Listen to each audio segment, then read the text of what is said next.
안녕하세요. 지구과학 읽어주는 유쌤입니다. 이전부터 온라인 강의를 통해서 여러분들하고 만나고 싶은 계획을 제가 이제 갖고 있었어요. 근데 준비하는 시간도 생각보다 꽤 걸렸고, 다른 여러 가지 일들이 아무래도 겹치면서 제가 생각했던 계획보다 조금 늦어진 이 시점에 비로소 이제 강의를 통해 여러분들을 만나게 되었습니다. 저는 현직에 있는 지구과학 교사고요. 가능하면 많은 학생들한테 지구과학에 대한 좀 진입 장벽을 좀 낮춰주고 싶은 생각이 있었고요. 그리고 공부에 좀 도움을 주고 싶었어요. 그런데 계속 고민하는 가운데 어떤 게 가장 좋을까라고 생각을 했었는데, 온라인 강의만큼 좋은 방법이 없더라고요. 또 때마침 이제 코로나로 인해서 이 온라인 강의를 이렇게 만들어내는 것들이 이제 좀 익숙해진 그런 상황이기도 했고요. 그래서 뭐 제가 지구과학 강의를 이렇게 한번 찍어보게 되었는데요. 뭐 다른 강의들에 비해서 무조건 이게 더 낫다, 뭐 그렇게 단언할 수는 없겠죠. 하지만 이제 혹시라도 이 강의를 접하는 학생들한테는 이게 지구과학을 공부하는 데 있어서 충분히 도움이 될 것이다 라는 생각으로 강의 영상을 만들어 보았습니다. 우선 지구과학 1부터 이제 시작을 해볼 거고요. 우선 지구과학 1에서 총 30강 정도로 계획을 했어요. 일단 문제풀이나 뭐 어떤 심화적인 내용보다는요, 기본적인 개념 강의 위주로 이제 진행을 먼저 할 거고요. 이런 강의가 마무리가 되고, 그 후에, 비로소 뭐 문제풀이 강의를 한다거나, 아니면 뭐 특정한 부분들, 뭐 여러분들이 되게 헷갈려 하거나 어려워하는 그런 부분들을 좀 이렇게 자세하게 풀어서 하는 강의를 또 만들어 볼 생각입니다. 오늘은 지구과학원 첫 번째 강의가 되겠고요. 판구조론 정립 과정에 대한 강의로 이제 시작을 한번 해보도록 하겠습니다. 자, 그림이 나와 있어요. 우선 이 그림이 나타내는 거는, 자, 뭔가 지금 지도랑 비슷하면서도 다른 점이 있죠? 우선, 우리나라하고 일본이 있는데, 뜬금없는 애가 있어요. 여기 뭐예요? 여기 제가 빨간색으로 동그라미 친 이상하게 생긴 이 대륙이 하나 있는데, 이거 뭐예요? 네, 눈치가 빠른 친구도 알 수 있을 텐데, 바로 호주입니다. 호주. 오스트레일리아 대륙이고요. 그 다음에 이제 여기 보시면, 일본 밑에 해구가 있는 거는, 네, 익숙한데요. 우리나라하고 일본 사이에 이렇게 해구가 있어요. 이게 좀 다르죠. 자, 그래서 이게 언제 지도를 나타낸 거냐면은 지금으로부터 약 5천만 년 지난 다음에 동아시아의 대륙의 분포다라고 예상하는 그림을 그려놓은 거예요. 물론 이제 예상이기 때문에 반드시 이렇게 된다라는 보장은 없지만 뭐 지금까지의 어떤 과거의 어떤 변동이라든가 이런 것들을 과학자들이 면밀하게 연구를 해서 그걸 이용한 추정이기 때문에 충분히 이렇게 비슷하게 될 것이다 라는 예상도 해볼 수 있겠죠.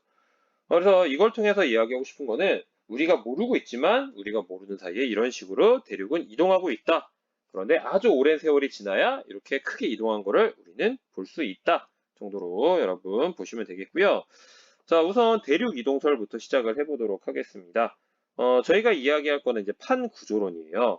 하지만 이 판구조론이 정립되기까지 많은 시간이 걸렸고요. 많은 학자들의 노력이 있었어요. 그래서 이번 강의에서는 그것들을 시간의 순서에 맞게끔 한번 진행을 해보도록 하겠습니다. 우선 처음 나왔던 게 대륙 이동설이에요. 대륙 이동설 하면은 빠지지 않는 사람이 바로 알프레드 베게너입니다.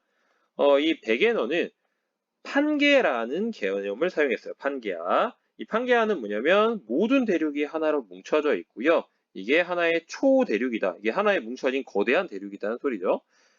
그런데 판계화로 구성되어 있던 대륙이 나중에 대륙이 이동하다 보니까 분리되고 이동을 하면서 현재의 모습이 되었다라고 주장을 한 겁니다.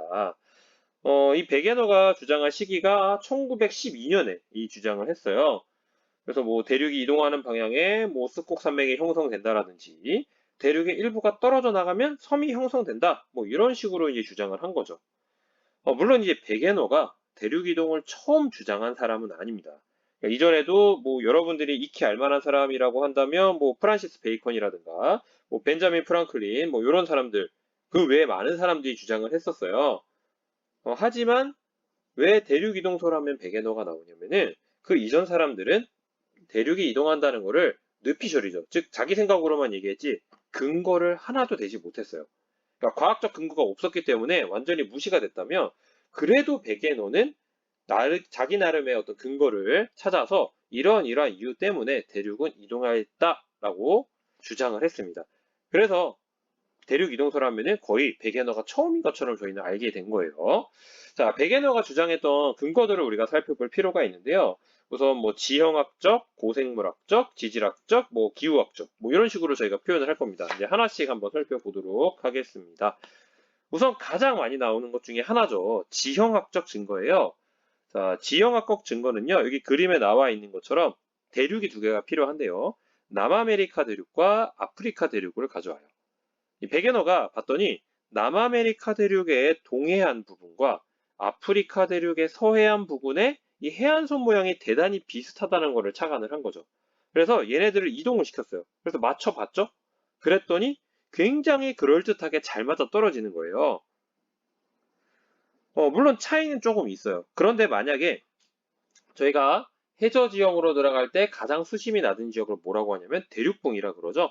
연안에서 바다로 들어가면서 첫 번째가 대륙붕이라고 하는데 대륙붕 부근까지 육지의 연장선상이라고 가정을 하고 한번 끼워 맞춰보면요. 우리가 지금 육지로 알고 있는 그 대륙을 끼워 맞춘 것보다 훨씬 더 잘 맞아 떨어집니다. 여기 나와 있는 그림은요. 대륙붕까지 맞춰 본 거예요. 그래서 뭐 왼쪽 그림 보시면 갈색이 중복되는 부분들 약간 있을 수 있고요. 약간 차이는 비어있는 부분인데 이 정도 차이는 전체 대륙의 모양에 치면은 거의 차이가 나지 않는다고 본 거죠. 그래서 베게너는 뭐라고 생각을 했냐면 자 봐라 남미 대륙과 아프리카 대륙을 이동을 시키면 이렇게 잘 맞아 떨어진다. 이 말은 아주 우연히 이렇게 된다고 보기보다는 이미 예전에 하나로 되어 있던 게 떨어진 것이 지금 관찰되는 것이다 라고 보는 게 훨씬 더 합리적이라고 본 거예요. 그래서 그렇게 첫 번째 증거를 댄 겁니다. 네. 그렇죠. 이게 우연히 맞아떨어진다기보다는 과거에 하나였기 때문에 지금 봤을 때 비슷해 보인다. 가장자리 모양들이. 그렇게 보는 것들이 조금 더 타당해 보일 수 있겠습니다.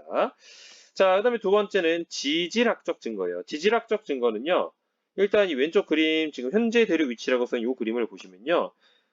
북아메리카 대륙 동쪽에 에팔레치아 산맥이 있어요. 이렇게 색깔돼 있고요. 그 다음에 저기 스칸디나비아 반도에 칼레도니아 산맥이 있고요. 근데 이거를 지질학자들이 연구를 했더니 비슷한 지질 구조를 갖고 있는 산맥들을 이렇게 한꺼번에 다 표시를 한 거예요. 그랬더니 제가 이제 빨간색 선으로 다시 한번 표시를 했는데 북미 대륙에도 있고요. 저게 그린란드 동쪽에도 있죠. 스칸디나비아 반도 영국에도 있고요. 아프리카 서부까지도 연결이 되어 있어요. 그런데 지금 보면은 이 가운데 대서양이 있고요. 굉장히 멀리 떨어져 있는 육지란 말이죠. 그런데 양쪽에 지질 구조가 굉장히 유사한 그런 산맥들이 모두 분포하고 있다는 게 굉장히 특이하다는 점이죠. 그래서 베게는 어떻게 생각을 했냐면 만약에 얘네들이 우연히 이렇게 됐다고 보기보다는 대륙이 이동을 해서 이 녀석들의 모습이 마치 이거였다며. 자, 오른쪽 그림은 베게너가 추정했던 모양이에요. 물론 이게 완벽하게 판게아의 형태를 이룬 건 아니고요. 판게아의 형태에서 조금 시간이 지나서 떨어져 나가고 있는 그 시점의 모습인데 베게너가 생각했던 대륙의 모습대로 이렇게 붙이면 이 모양이 이렇게 들어가는 거죠. 그럼 어떻게 돼요? 이렇게 직선으로 연결되는 거고요. 이게 지금 판게아에서 조금 떨어진 시점이기 때문에 이것까지도 붙어 있었다라고 보는 완전 판게아 시절의 모습을 보면 네, 어떻게 되죠? 그냥 하나의 직선이에요.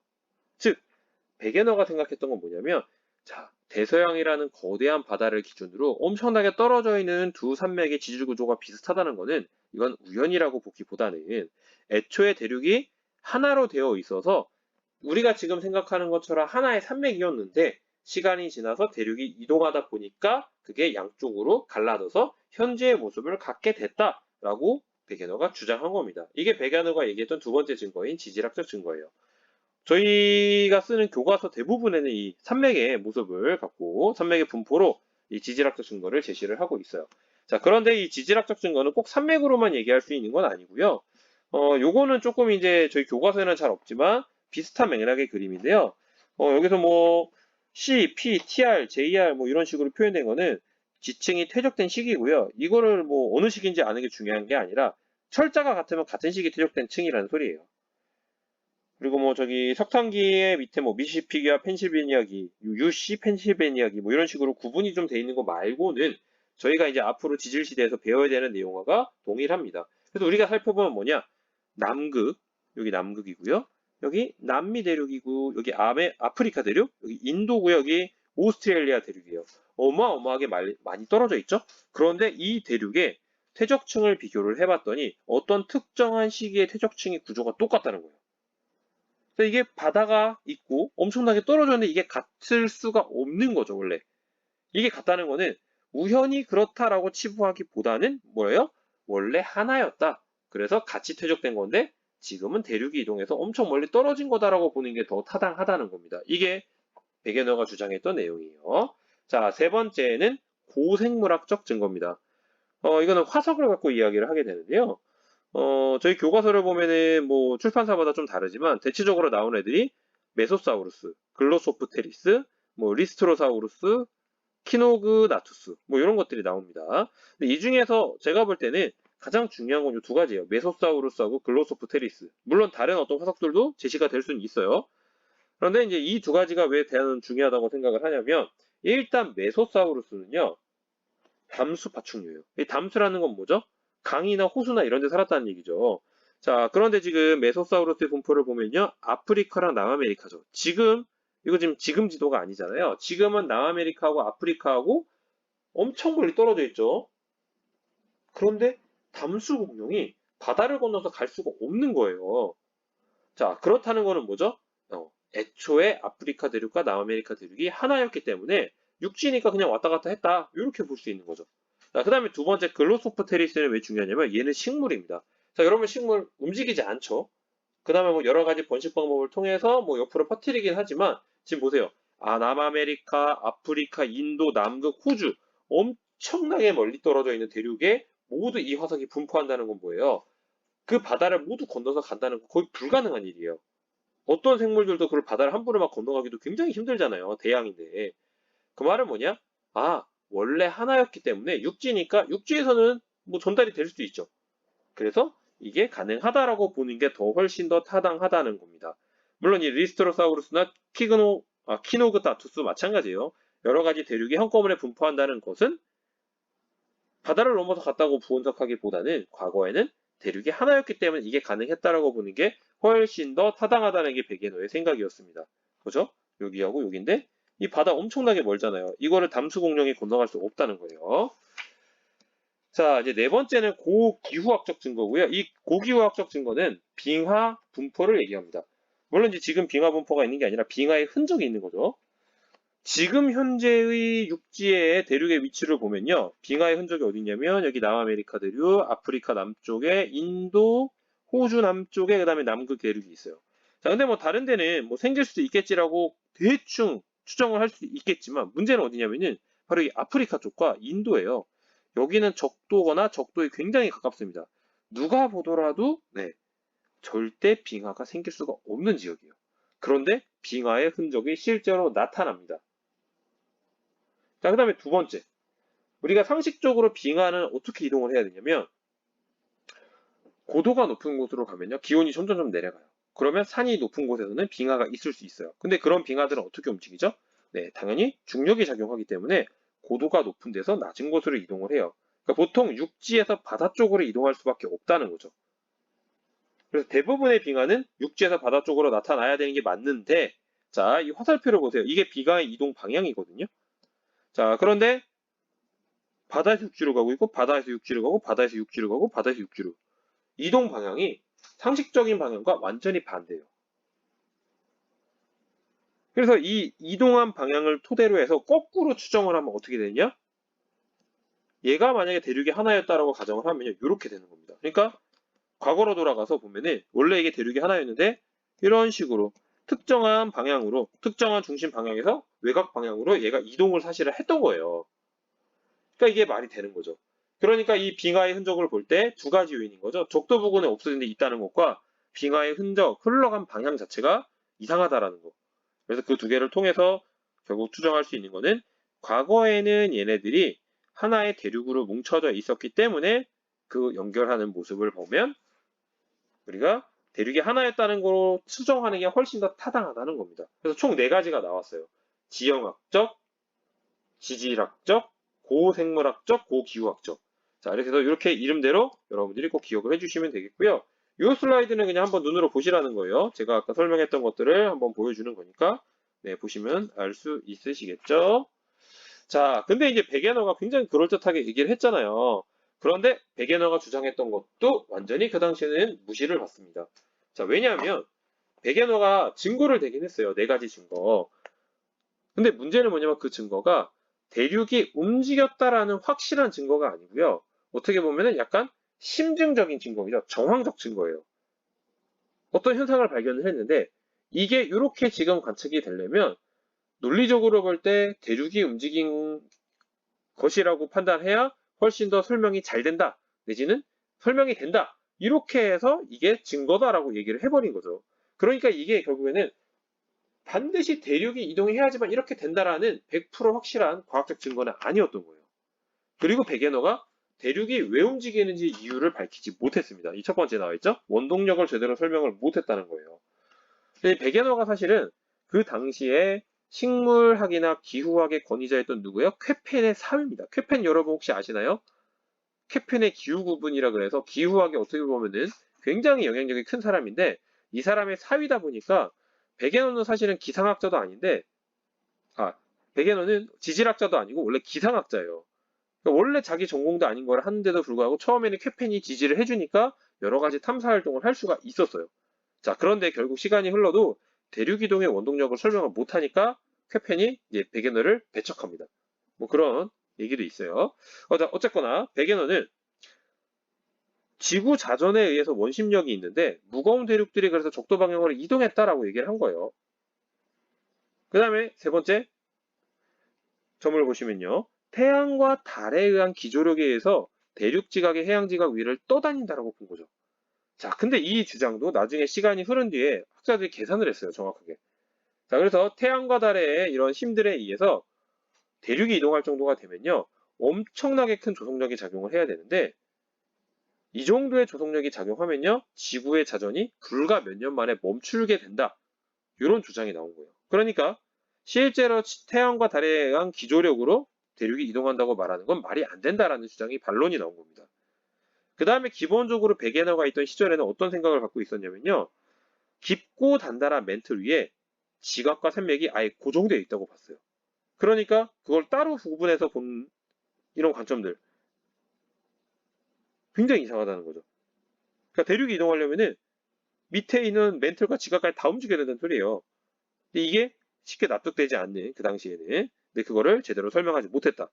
그 다음에 이제 베게너가 얘기했던 그 시간을 보면요. 판게아가 형성된 게 약 2억 년 전이에요. 물론 2억 몇천만 년 전이지만 어쨌든 그 정도 전인데 그 이전에는 설명을 못했어요. 그러니까 사람들이 뭐라고 했냐면 왜 2억 년 동안에만 대륙이 이동했냐. 왜냐면 2억 년 전에 대륙이 하나였으면 그 이전에도 대륙이 하나였다는 건데 왜 그렇게 되냐. 말도 안 된다. 라고 됐는데 이거에 대해서 베게너가 제대로 설명을 못합니다. 자, 그래서 그 당시에는 베게너의 주장 그냥 잠깐 나오고 넘어갔어요. 1910년대 초중반입니다. 이때가. 자, 그러다가 이 부분에 대해서 계속적으로 같이 이제 고민했던 학자들이 있었던 거예요. 그러다 1929년 홈스라는 사람이 뭘 생각했냐면 대륙 이동의 원동력을 설명을 하려고 멘틀 대류설을 도입을 합니다. 그러니까 멘틀 대류설은 기본적으로 어떤 아이디어냐면 멘틀의 대류에 의해서 대륙이 이동하게 된다는 아이디어인 거예요. 자, 그럼 이게 어떻게 가능했느냐? 이 홈스는 멘틀이 아주 단단한 고체로 되어 있는 것이 아니라 유동성 고체로 되어 있다라고 가정을 했어요. 자, 유동성 고체가 될 수 있는 이유는 방사성 원소가 그 지각 안에 있는데 이런 분계열들이 있어가지고 결국 멘틀이 용융된 상태로 있을 수 있다. 그래서 멘틀이 용융된 상태가 돼서 대류가 가능한 상태가 되면 지하 깊은 곳으로 갈수록 지구 내부로 온도가 커지니까 멘틀 상부와 하부의 온도차가 있죠? 그러니까 그걸로 인해서 대류가 발생할 수 있다라고 생각을 했습니다. 그래서 이 멘틀 위에 떠 있는 지각은 아래에 있는 멘틀이 대류하니까 그거에 따라서 움직일 것이다 라고 주장한 게 홈스의 생각이에요. 그래서 이 그림에서 보면은 A가 멘틀이 상승하는 지역이고요. B하고 C가 멘틀이 하강하는 지역입니다. 그래서 위의 상태에 있다가 오랜 시간이 지나면 밑에 있는 상태처럼 변하게 된다. 그래서 대륙이 어떻게 됐어요? 여기 있던 대륙이 왼쪽을 이동한 거죠. 오랜 시간이 지나면 여기로 갔죠. 그 다음에 오른쪽에 있는 대륙은 이렇게 이동하다 보니까 여기 동그라미 친 대로 갔습니다. 그 다음에 여기는 멘틀이 상승하는 부분인데 새로운 섬이 생겼죠. 그래서 홈스는 이렇게 주장을 했어요. 자, 자기가 생각해 봤을 때 멘틀이 대류를 하니까 멘틀이 대류가 상승하는 곳이 있고 하강하는 곳이 있어요. 자, 상승하는 곳은 어떻게 되냐면 대륙이 분리된다. 즉, 지각이 분리되면서 새로운 지각과 혹은 화산섬이 생긴다라고 생각을 했어요. 그 다음에 멘틀 대류가 하강하는 곳, 여기서는 B하고 C 위치인데 이때는 지각이 침강을 해서 소멸한다라고 본 겁니다. 여기 해구나 산맥이라 써있는데 그 당시에 뭐 해구나 산맥에 대한 이름을 생각한 건 아니고요. 다만 지각이 침강을 소멸하니까 뭔가 소멸하는 형태의 어떤 모양의 지형이 있을 것이다. 그렇게 생각을 한 거죠. 자, 근데 이제 문제가 있었어요. 왜냐하면 홈스의 이 생각은 사실은 대륙이동의 원동력을 설명하기 위해서 만들어낸 어떻게 보면 생각입니다. 자, 왜 제가 생각이라고 표현했냐면 그 당시에 이거를 입증할 방법이 없었어요. 자, 첫 번째, 방사성 원소의 분결이 실제로 있긴 한데 실제로 그게 멘트를 용융시킬 정도로 그 열이 많은지를 확인할 수가 없었어요. 그 당시 기술로는. 그리고 실제로 멘틀에 열 대류가 있는지조차 알 수가 없었단 말이에요. 그때는. 그러니까 이 사람이 주장한 게 맞는지 아닌지를 검증을 못하는 거죠. 그 다음에 두 번째, 실제로 우리가 봤을 때는 있는 건데 그 당시에는 몰랐잖아요. 해령이나 해저 산맥 등 뭐 이렇게 뭐 해구나 뭐 여러 가지 지형들이 있는데 그 모든 지형들이 다 해저에 있어요. 그런데 그 당시에 홈스가 얘기했던 1929년 혹은 30년대까지 해저의 어떤 지형을 알아낼 수 있는 기술이 하나도 없었어요. 그러니까 화산섬이나 이런 것들은 육지에 조금 튀어나와 있지만 결국 화산 분출이나 뭐 홈스의 이야기를 통해서 만들어지는 뭐 새로운 지형들은 다 바닷속에 있었기 때문에 이걸 증명할 수 없었던 거죠. 그러니까 이게 틀렸다라고 말할 수는 없지만 맞다고 말할 수 없으니까 사람들로부터 관심으로부터 멀어집니다. 자, 그러다가 이제 반전이 일어나는 게 음양측시법이라는 게 도입이 돼요. 자, 과거에는요, 해저가 평평할 거라고 생각을 했어요. 그리고 해양지각은 변하지 않을 거라고 생각을 했기 때문에 대륙지각보다도 바닷속에 있으니까 더 오래됐을 거라고 생각을 한 거죠.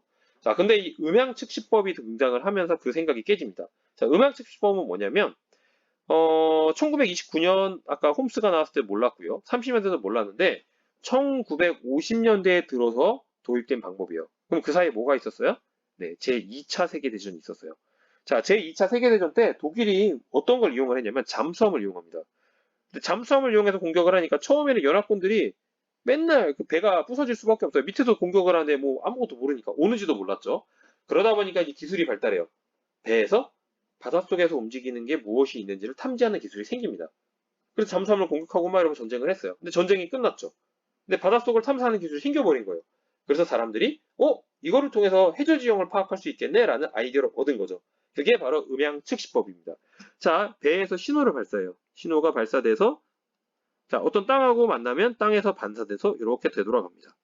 자, 그러니까 어떻게 우리가 생각을 할 수 있냐면은 속력, 그러니까 우리가 신호를 발사할 때 신호가 전달되는 속력과 곱하기 그 시간. 그러면 얘가 발사해서 반사된 다음에 돌아올 때까지 시간을 곱한 거죠. 그러니까 속력과 시간을 곱하면 뭐가 나와요? 거리가 나와요. 근데 이 거리는 뭐죠? 왔다 갔다 한 거리죠. 그러므로 수심을 구한다고 하면은 이거의 절반이 됩니다. 그래서 V 곱하기 T 곱하기 2분의 1을 하면요. 이게 바로 수심이 되는 거예요. 그러니까 배가 움직이면서 계속 모든 지점을 다 관측을 한 거죠. 그러면 연속적으로 관측이 되니까 해저 지형의 모양을 알아낼 수 있게 된 겁니다. 자, 오른쪽에 있는 것처럼 이렇게 움직이면서 바로바로 측정을 하는 거죠. 자, 그래서 이걸 통해서 해저의 모양을 찾아봤더니 어떻게 됐어요? 아, 바닷속은 평평한 게 아니라 울퉁불퉁하더라 라는 것들을 알게 된 거죠. 그래서 봐서 해령도 있고 그 다음에 수심이 해령을 중심으로 멀어질수록 깊어지고 수심이 엄청나게 깊어지는 해구도 있다라는 것들을 알게 된 겁니다. 자, 그 다음에 아래에 있는 그림은 이제 현대적인 관점에서 측정을 통해서 인공위성으로 잰 건데요. 자, 위에하고 아래하고 보면은 위에가 대서양이고 아래가 태평양이죠. 이렇게 해저 지형이 굉장히 수심 다르게 있다라는 것을 알게 됐다는 거예요. 그래서 해저 확장설이라는 게 이제 등장합니다. 왜냐하면 해저 지형이 만들어진 걸 봤단 말이에요. 눈으로 확인을 다 했죠.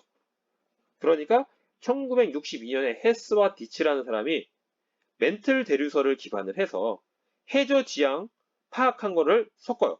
그러니까 이렇게 주장할 수 있다라고 주장한 게 바로 해저 확장설이에요. 자, 해령 하부에서 고온의 멘틀 물질이 상승해요. 자, 이거는 멘틀 대류설 입장에서 이용을 한 거죠.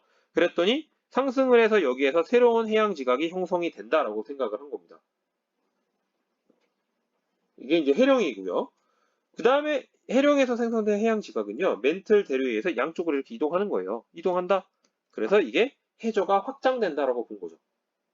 그리고 결국에는 해구가 있는데 이 해구에서 이렇게 침강해서 소멸한다. 이게 해저 확장설입니다. 그러니까 기본적인 아이디어는 멘틀 대류설에 기반을 했고요. 그리고 해저 지형의 모양을 알게 되니까 이 두 가지 정보를 이용해서 만든 가설이 바로 해저 확장설이에요.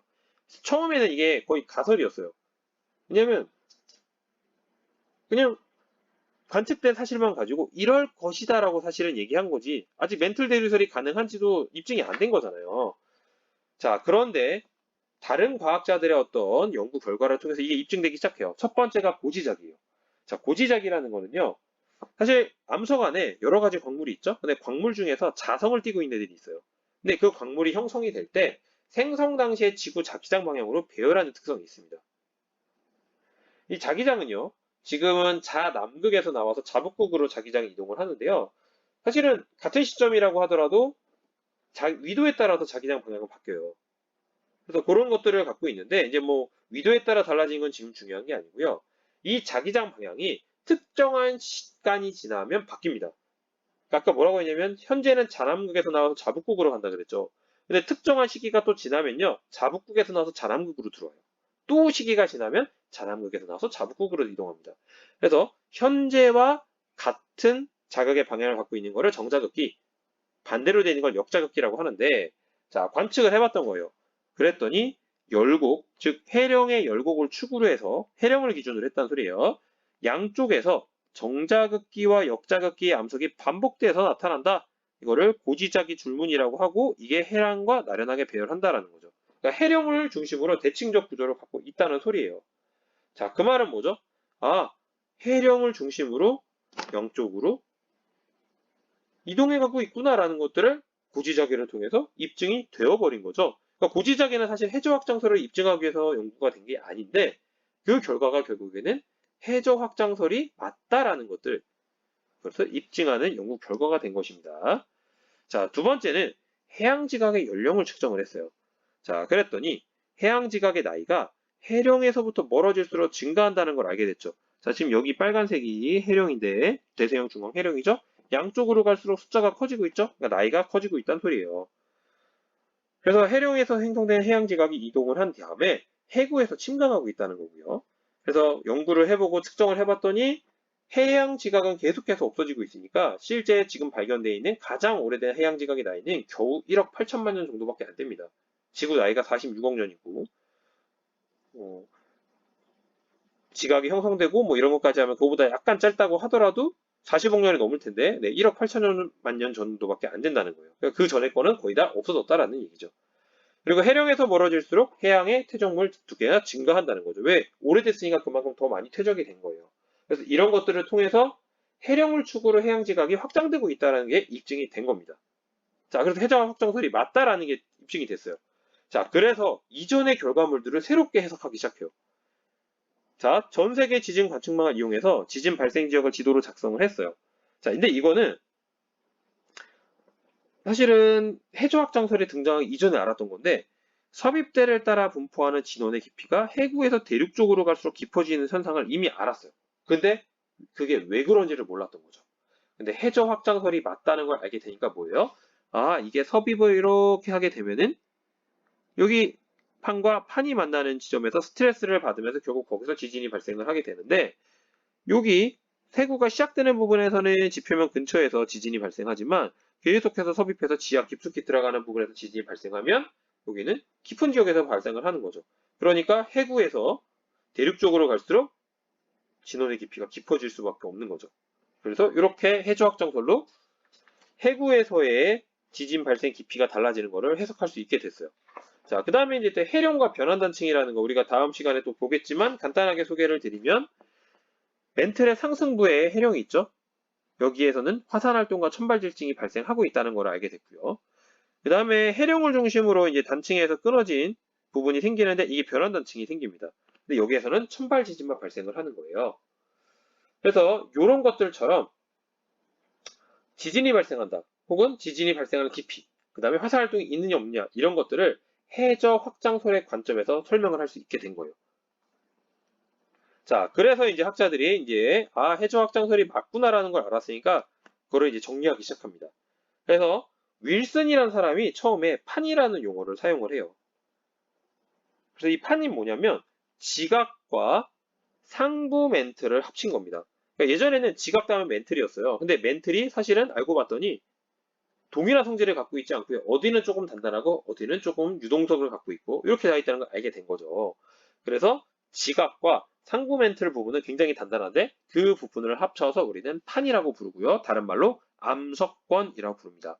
그 다음에 그 밑에 연약권은요. 멘틀이 부분 용융해 갖고 대류가 가능한 지역이 바로 연약권이에요. 그래서 판 구조론이 등장하기 시작한 겁니다. 그래서 처음에 윌슨이 아까 얘기한 것처럼 판이라는 용어로 도입을 했고요. 그 이후에 암석권을 누군가가 정의를 했어요. 아이작스라는 사람인데 뭐 이름까지 아실 필요는 없고요. 그리고 그 후에 판 구조론이라는 용어를 통해서 이 모든 개념들을 다 합치게 됩니다. 그래서 오늘날에는 대륙의 이동이나 이런 모든 과정들을 판 구조론을 통해서 이야기를 하고 있어요. 네, 여기까지가 이제 판 구조론이 정립되기까지의 과정입니다. 그래서 대륙 이동설에서부터 멘틀 대류설, 해저 확장설, 그리고 판 구조론까지 이런 식으로 발달돼 왔다는 거예요. 자, 여기까지 하면 될 것 같고요. 자, 오늘 판 구조론의 정립 과정에 대해서 공부를 했고요. 다음 시간에는요, 대륙이 이동하는 거를 실제로 연구하는 방법이 있어요. 아까 얘기했던 고지자기인데, 또 그거에 대해서 조금 더 자세하게 공부를 하고요. 그 다음에 실제로 과거에 지질 시대에 대륙이 어떻게 분포했는지를 한번 공부해 보도록 하겠습니다. 네, 수고 많으셨습니다.